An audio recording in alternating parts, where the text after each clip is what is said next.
মায়া আছে বলেই তোদেরকে আমি চলে যেতে বললাম।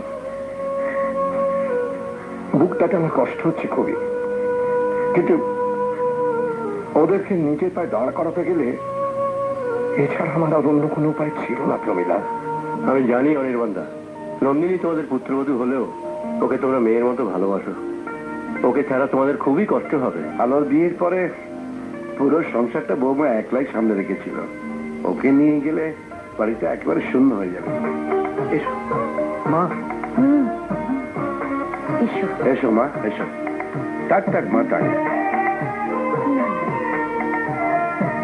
আশীর্বাদ করি মা, সন্তান নিয়ে হাসি মুখে বাড়ি ফিরে এসো। অনব, যা বৌমাকে ছেড়ে দিয়ে।